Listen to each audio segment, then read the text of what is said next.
Assalamualaikum warahmatullahi wabarakatuh. Om Swastiastu, Nama Budaya, salam kebajikan buat kita semua. Memperkenalkan, nama saya Aris Pugi, Hukum Bisnis MJ 504, PJJ Manajemen Universitas Cyber Asia.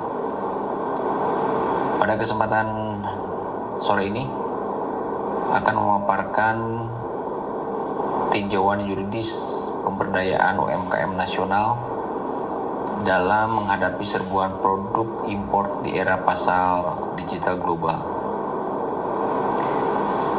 Latar belakang masalah dan fokus masalah.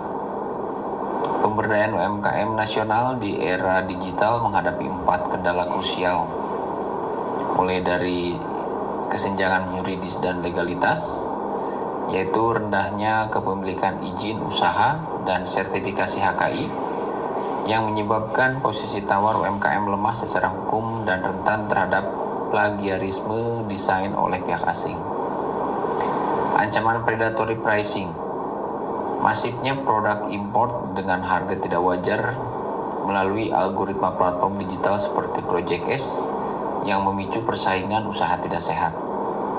Ketiga, inefektivitas pengawasan digital, lemahnya regulasi cross border dan pengawasan standar barang impor yang masuk langsung konsumen tanpa filter yang ketat.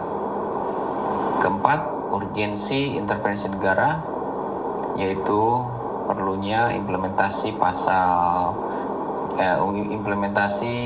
nyata Pasal 33 Undang-Undang Dasar 1945 untuk menyeimbangkan pasar antara kekuatan modal global dengan ekonomi kerakyatan melalui instrumen hukum bisnis. Di sebelah kanan saya sertakan tabel kondisi tantangan UMKM dalam menghadapi serbuan produk impor digital tahun 2024 sampai 2025. Pendekatan penelitian atau studi kasus dalam hal ini saya memakai metodologi 1. Jenis penelitian deskriptif kualitatif dengan pendekatan studi kasus. Objek kajian dampak invasi produk impor terhadap UMKM di pasar digital 2003-2025. Analisis kasus nyata di lapangan, fenomena Project S, TikTok Shop, penggunaan data algoritma untuk memproduksi barang impor yang meniru tren produk lokal, contohnya hijab dan tekstil. Dampaknya mematikan produsen lokal karena harga impor jauh di bawah biaya bahan baku domestik. Yang kedua adalah krisis pasar grosir tradisional Tanah Abang, penurunan omset hingga 60-70% akibat pergeseran konsumen ke platform sosial e-commerce yang didominasi barang impor murah. Yang ketiga, kasus peniruan desain. Di sini adalah pengrajin perak Celuk Bali dan kerajinan Yogyakarta yang desainnya dicuri dan diproduksi massal secara ilegal di luar negeri. Yang keempat yaitu thrifting ilegal atau pakaian bekas impor. Di sini adalah pemusnahan hampir 7.000 bal pakaian bekas senilai 80 miliar sebagai bukti nyata penegakan hukum terhadap barang impor yang merusak ekosistem tekstil nasional. Kajian teori dan landasan hukum diantaranya adalah 1. Teori kerakyatan pasal 33 Undang-Undang Dasar 1945, yaitu inti teori sistem ekonomi yang berajaskan kekeluargaan dan kedaulatan rakyat. Relevansi, yaitu negara memiliki kewajiban konstitusional untuk melindungi UMKM dari dominasi modal asing dan persaingan pasar yang eksploitatif. Kedua adalah fungsi hukum bisnis dalam ekonomi, sesi 1 dan 2. Hukum sebagai instrumen perlindungan. Hukum bukan sekadar aturan transaksi, melainkan pelindung bagi pihak yang ekonominya lebih lemah. Social engineering, yaitu hukum yang digunakan untuk merekayasa pasar agar tercipta keadilan bagi produk lokal. Yang ketiga adalah infrastruktur hukum ekonomi, sesi 3. Untuk bersaing di pasar digital, UMKM membutuhkan 3 pilar, yaitu stability, predictability, dan fairness. Stability yaitu kepastian regulasi impor, Prediktabilitas yaitu kejelasan aturan main di platform digital, dan keadilan yaitu kesetaraan perlakuan, level playing field antara barang lokal dan impor. Selanjutnya adalah teori intervensi negara sesi 9. Negara berhak melakukan intervensi melalui kebijakan fiskal, pajak bea masuk, dan administrasi pembatasan platform untuk menjaga stabilitas ekonomi nasional dari ancaman eksternal. Selanjutnya adalah integrasi teori dengan legalitas sesi 10 dan 12. Aspek legalitas yaitu pentingnya badan hukum atau PT untuk memisahkan harta pribadi dan memberikan perlindungan hukum saat terjadi sengketa bisnis. Perlindungan hak kekayaan intelektual yaitu teori hak eksklusif yang melindungi kreativitas UMKM agar tidak diklaim atau diproduksi massal oleh produsen asing tanpa izin. Teori perjanjian pasal 1320 KUH Perdata yaitu meninjau keabsahan kontrak antara UMKM dan platform digital agar tidak ada klausal yang merugikan sepihak atau standar kontrak. Di sini coba dipaparkan tentang hasil penelitian yaitu 1. Dinamika UMKM di pasar digital. Onboarding digital hingga 2024 sekitar 24,5 juta UMKM telah masuk ke ekosistem digital. Fenomena market flooding yaitu masuknya produk impor secara masif melalui jalur cross border yang seringkali tidak terdata secara akurat. Efektivitas regulasi baru yaitu Permendag nomor 31 2023 mulai membatasi harga produk impor minimal $100 untuk mencegah barang konsumsi murah langsung menyentuh konsumen akhir.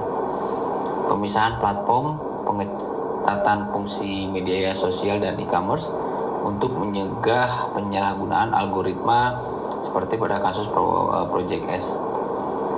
Status legalitas UMKM yaitu peningkatan kesadaran pendaftaran PT Persorangan dan NIB melalui sistem OSS. Kendalanya adalah literasi mengenai perlindungan HKI masih di bawah 15% menyebabkan produk lokal mudah ditiru.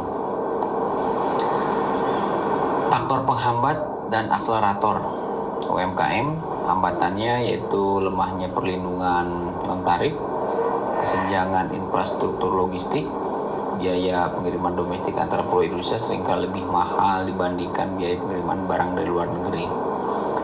Budaya informalitas. Banyak pelaku UMKM merasa pendaftaran badan hukum terlalu rumit sehingga mereka kehilangan kesempatan mendaftarkan akses bantuan modal perbankan. Akselerator. Transformasi legalitas usaha yaitu implementasi sistem OSS memudahkan UMKM mendapatkan NIB secara instan sebagai syarat mutlak keamanan berusaha. Mandat kemitraan strategis sesuai sesi 13 dan 12, integrasi UMKM ke dalam rantai pasok industri pasar melalui kontrak bisnis yang adil akan meningkatkan standar kualitas produk lokal. Terakhir adalah nasionalisme digital, kebijakan pemerintah dalam mengarahkan belanja barang dan jasa melalui katalog elektronik atau e-katalog memberikan pasar yang pasti bagi UMKM. Pembahasan analisis yuridis dan ekonomi. 1. Analisis teori hukum kerakyatan sesi 1, 2, 3, dan 9 bahwa hukum sebagai instrumen keadilan distributif yaitu berdasarkan pasal 33 Undang-Undang 1945 ekonomi nasional harusnya berajaskan kekeluargaan. Secara yuridis, negara wajib melakukan intervensi jika pasar bebas menciptakan ketimpangan yang ekstrim antara modal global dan pelaku lokal. Social engineering itu hukum bisnis bukan hanya tentang kepastian transaksi tetapi juga fungsi merekayasa pasar agar UMKM tidak tereliminasi oleh dominasi produk impor. Infrastruktur hukum ekonomi yaitu untuk bersaing di pasar digital, UMKM memerlukan 3 pilar: stability, predictability, dan fairness. Interferensi hukum dan regulasi bahwa negara memiliki kewenangan konstitusional untuk menetapkan kebijakan fiskal seperti biaya masuk, anti dumping, dan administrasi seperti batasan harga $100 maksimum di Permendag 31 2003 tentang benteng pertahanan ekonomi. Penguatan legalitas kontrak dan investasi seksi 10, 11 dan 12. Di sini saya coba gambarkan bahwa transportasi sektor formal, PT perseorangan sesuai Undang-Undang Cipta Tenaga Kerja, kemudian pendirian PT seorang adalah perlindungan yuridis utama bagi UMKM. Pemindahan aset secara hukum, aset pribadi pelaku usaha terlindung jika bisnis mengalami kerugian akibat persaingan global karena adanya entitas hukum yang terpisah. Perlindungan HKI sebagai aset strategis, di sini analisis kasus Perak Celuk Bali. Merek dan desain industri bukan sekadar formalitas, melainkan alat penegakan hukum untuk menuntut pihak asing yang melakukan plagiarisme desain lokal di pasar internasional. Kontrak bisnis dan kemitraan, yaitu kewajiban kemitraan Undang-Undang Nomor 25 2007 secara yuridis perusahaan asing, PMA atau platform global wajib menggandeng UMKM lokal. Pembahasan ini menekankan bahwa kemitraan harus bersifat substantif, transfer teknologi bukan sekedar menjadikan UMKM sebagai penonton di pasar sendiri.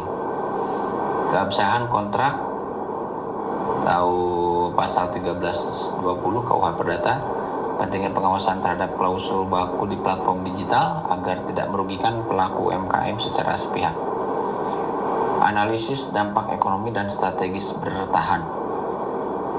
Analisis predatory pricing, yaitu secara ekonomi harga di bawah modal bertujuan menghancurkan kompetitor lokal untuk menciptakan monopoli baru. Secara hukum ini melanggar prinsip persaingan usaha yang sehat.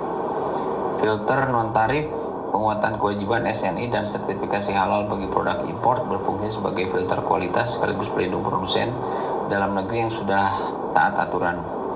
Ketiga adalah digital literasi. Penguatan ekonomi tidak cukup hanya dengan regulasi, tapi harus dibarengi dengan kemampuan UMKM dalam mengelola kontrak digital dan ekonomi e-commerce. Kesimpulan analisis yuridis dan ekonomi: 1. Bahwa kedaulatan ekonomi dan konstitusi. Pemberdayaan UMKM bukan sekedar isu ekonomi, melainkan amanat Undang-Undang Dasar Pasal 33 Undang-Undang Dasar 1945.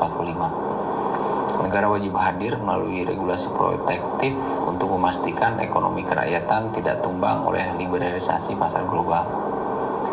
Ancaman digital terstruktur, yaitu fenomena seperti Project S dan predatory pricing, bentuk persaingan tidak sehat yang memanfaatkan celah hukum dan data algoritma untuk menguasai pangsa pasar domestik secara ilegal. Urgensi legalitas usaha. Badan hukum seperti PT Perorangan dan pendaftaran NIB adalah fondasi utama bagi UMKM untuk mendaftarkan pengakuan hukum, perlindungan aset pribadi, dan akses terhadap pembiayaan formal. Perlindungan intelektual, yaitu ketiadaan perlindungan HKI menjadi titik lemah fatal. Pendaftaran merek dan desain industri merupakan senjata yuridis mutlak untuk mencegah klaim sepihak dan plagiarisme oleh produsen asing. Efikasi regulasi, Permendag Nomor 31 Tahun 2023 adalah langkah awal yang baik, namun diperlukan konsistensi penegakan hukum di lapangan untuk menciptakan level playing field yang berkelanjutan. Bagi pemerintah, sarannya yaitu adalah sinkronasi aturan, mengharmonisasi regulasi antar lembaga Kemenkop, UMKM, Kemendag, dan Bea Cukai untuk memperketat asus barang sesuai baru impor di jalur post border. Sertifikasi gratis, yaitu memberikan fasilitasi biaya Rp0 bagi UMKM untuk mendapatkan sertifikasi HKI, SNI, dan halal guna, meningkatkan standar saing melawan barang impor. Pengawasan algoritma, melakukan audit secara berkala terhadap platform e-commerce global untuk memastikan tidak adanya monopoli atau pemanfaatan data yang merugikan produsen lokal. Bagi pelaku UMKM, Normalisasi usaha segera beralih dari sektor informal ke formal dengan mendaftarkan izin usaha melalui OSS untuk memperkuat struktur hukum bisnis. Inovasi dan branding tidak hanya fokus pada produksi tetapi juga sadar akan pentingnya membangun merek yang terlindungi secara hukum agar memiliki nilai tambah yang unik. Literasi hukum bisnis yaitu meningkatkan pemahaman terkait kontrak kerjasama digital dan hak-hak sebagai pelaku usaha dalam perdagangan elektronik. Bagi masyarakat atau UMKM, nasionalisme ekonomi yaitu mengutamakan pembelian produk lokal sebagai bentuk dukungan nyata terhadap keberlangsungan industri dalam negeri. Pada kesempatan presentasi ini, saya tidak lupa didukung oleh daftar pusaka untuk pustaka untuk daftar hukum. Dasar-dasar hukum yang saya gunakan adalah Undang-Undang Dasar Negara Republik Indonesia tahun 1945 nomor 33, Undang-Undang nomor 20 tahun 2008 tentang UMKM, Undang-Undang nomor 11 tahun 2020 tentang Cipta Kerja, Peraturan Menteri Perdagangan nomor 31 tahun 2023. Materi kuliah Modul Hukum Bisnis Universitas Saber Asia sesi 1 sampai 12 dan sumber berita dan data CNBC Indonesia tahun 2023 tentang pasar Tanah Abang yang sepi, terlindas barang impor murah. Kompas.com 2024 mengenai Project S TikTok dan ancaman bagi produk lokal. Antara News 2024 itu pemusnahan 7.000 bal pakaian bekas impor ilegal. Detik News patenkan kerajinan perak Bali Cerubu agar tidak diakui asing. Demikian saya sampaikan. Terima kasih dan selamat sore.